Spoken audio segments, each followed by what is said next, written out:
The entire left-wing ecosystem is freaking out at Donald Trump's pick of Pete Hegseth as Secretary of Defense. Just take a look at how Joy Reid is handling the news.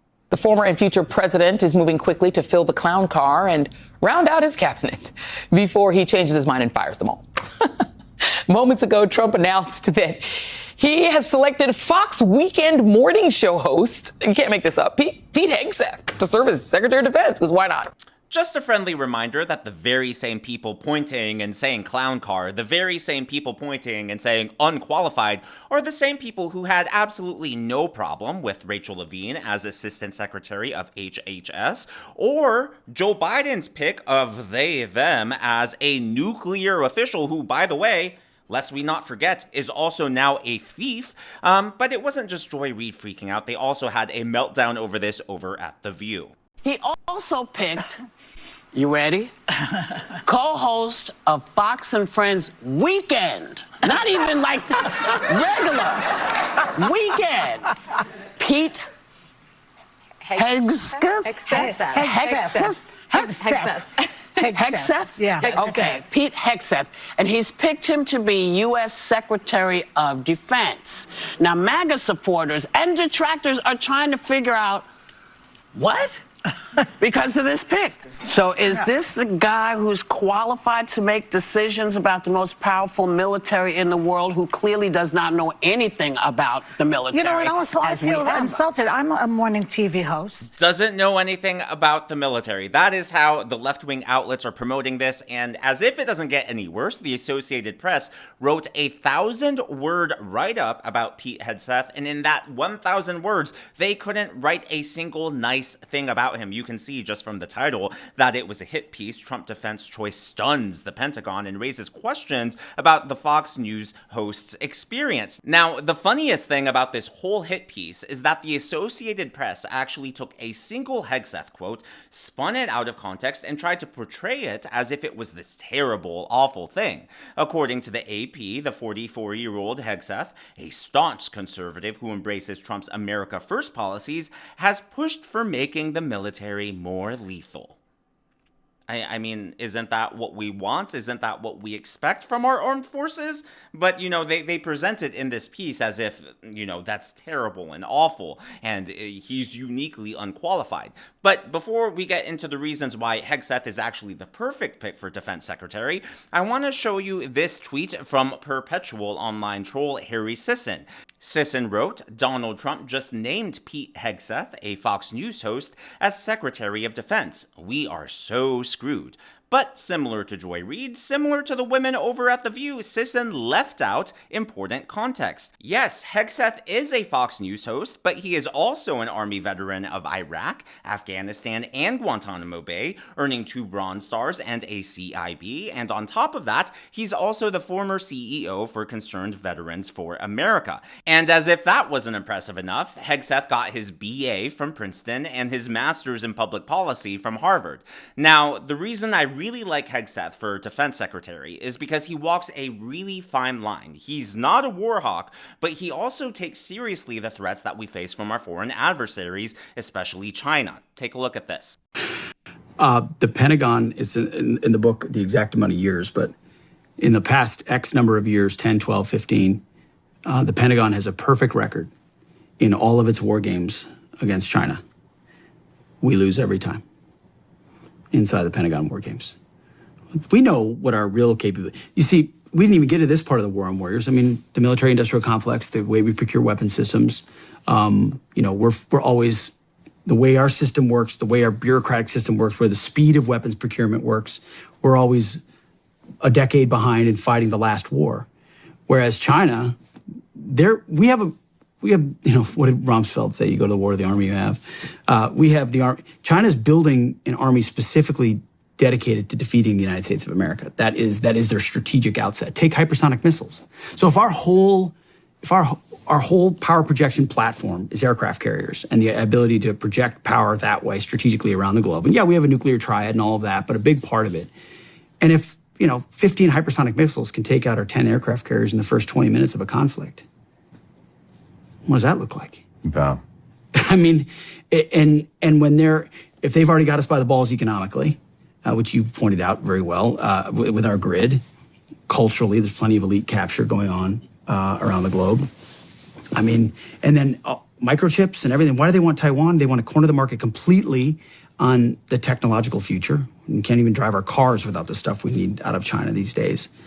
I mean, they have a full spectrum, long-term view of not just regional but global domination, and we have our heads up our asses. Now, what really alarmed me about that, Cliff, was when Hegseth was talking about the Pentagon's war games and that we allegedly lost every single one with China when they were trying to, forecast what an actual war, what an actual conflict would look like. Well, I did some digging, and it turns out that that's pretty spot on. According to Politico, the Pentagon is freaking out about a potential war with China, parentheses, because America might lose. This was written June of last year. According to Defense One, the U.S. might lose a war with China, a congressional commission says. You'll look here at the very last paragraph. Unclassified public war games suggest that in a conflict with China, the United States would largely exhaust its munitions inventories in as few as 3 to 4 weeks, with some important munitions lasting only a few days, which is extremely terrifying. And as if all of that isn't bad enough, according to the Eurasian Times, China scores 8 victories against the U.S. and Japanese troops. And this was by U.S.-held war games. So our own war games that we held give a decisive edge to Beijing. Now, we held 12 war games and China won 8 out of those 12. Not a good look at all. And that raises the question, if we're spending so much on the military, I mean, our defense budget is the highest in the world by far. I expect a lot better return on investment. We should have very secure borders. Our people should feel safe in American cities. They should feel safe abroad, especially in U.S. embassies. I mean, how is it that we spend that much with bad results? And I think that that's what Hegseth is going to dive deep into. And as you heard him reference in that clip, it's not about fighting yesterday's wars, but it's looking forward to the wars of tomorrow. And, it's not about being a war hawk. It's about being prepared for the future so that we can defend the nation. But of course, I think a large part of the reason why the military has gotten so inefficient is because they are focused on the wrong things. They're focused on DEI initiatives. They're focused on being politically correct. And that's what Hegseth also wants to take down. There's a chance to course correct it, but it would take the new Trump administration going after it really hard. How would they correct it? Well, first of all, you got to fire, you got to fire the chairman of the Joint Chiefs, and you got to fire this. I mean, obviously, you're going to bring in a new Secretary of Defense, but any general that was involved, general, admiral, whatever that was involved in any of the DEI woke shit, has got to go.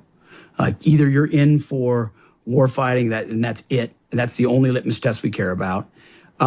You got to get DEI and CRT out of military academies, so you're not training young officers to be baptized in this type of thinking. And then, whatever the standards, whatever the combat standards were, say, in, 1995, let's just make those the standards. And as far as recruiting, to hire the guy that, did Top Gun Maverick and create some real ads that motivate people to want to serve. And there's lots of other ways in which you could identify who gets promoted and what, but there's an ethos change. I mean, there's a reason people don't want to serve, because they don't trust that their senior leaders are going to have their best interest in mind in combat. I know there were mistakes made on our tours all over the place, but I, at least for the most part, had a sense that my senior leaders were committed to the completion of the mission for the right reasons. And maybe there were strategic differences and all that other stuff, and it wasn't always perfect, but that trust is broken, and you have to reestablish that trust by putting in no-nonsense warfighters in those positions who aren't going to cater to the socially correct garbage. And when it comes to the woke stuff, Hegseth isn't just talking the talk, he's actually walking the walk. So when all the woke and DEI controversies went down at Harvard, Hegseth actually destroyed his Harvard diploma. Like I said, he got his master's degree there in public policy, destroyed his diploma, and wrote "Return to Sender" on Fox News. Finish it off by saying, return to sender. Right here, and then I'll just sign it for good for good Hey, notes. can I do a witness signature? I Yeah, will you witnessed it. witness that? Okay. You're my notary. RCT, there's you. I mean, I got my music degree from a pretty expensive private university, which, you know, is worth less than Harvard, and I can't imagine doing it to that. So that takes some steel right there to do what he did. Now, the best public defense I've seen so far on Hegseth is actually on CNN. It's from Scott Jennings. And in case y'all haven't heard, CNN and MSNBC are going through tough times right now. Their ratings have fallen through the floor, and it's been rumored, not confirmed, but rumored that Comcast is potentially considering a sale of MSNBC. A lot of people have been asking Elon Musk to buy it if that rumor turns out to be true. But we do know for a fact, and this has been confirmed, that CNN in the coming weeks and months is actually going to fire hundreds of staffers, including some of their on-air talent. But regardless, here is what Scott Jennings had to say. Does anyone have confidence in the current leadership of the Pentagon and the way the defense situation has been operating for the last several years? I mean, from the Afghanistan pullout, which was an extreme debacle for which no one was held accountable. We've had spy balloons flying over the United States. We built a $300 million pier as a public relations stunt, which wound up killing an American service member. I'd say I've had just about enough of the so-called insiders running the Defense Department. I think we ought to give Pete Hegseth a chance because he's got two insiders.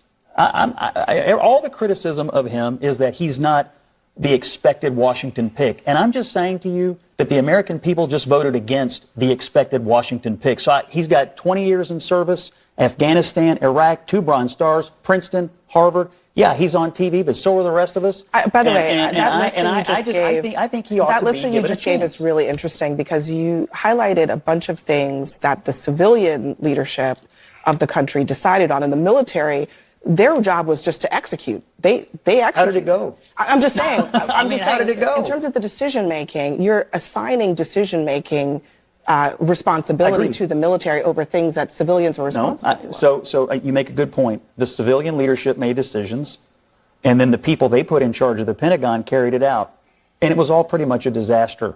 So now we have a new president who I think got elected in part because of some of those disasters, and he's going to put in some of the non-insiders in charge of not just this agency, but a bunch of them. Now, look, they've got to perform. They've got to perform. I mean, we got 53 U.S. senators that are Republicans, and Pete Hegseth, he's an American hero. The man won 2 Bronze Stars for his service, and he's been a champion for veterans.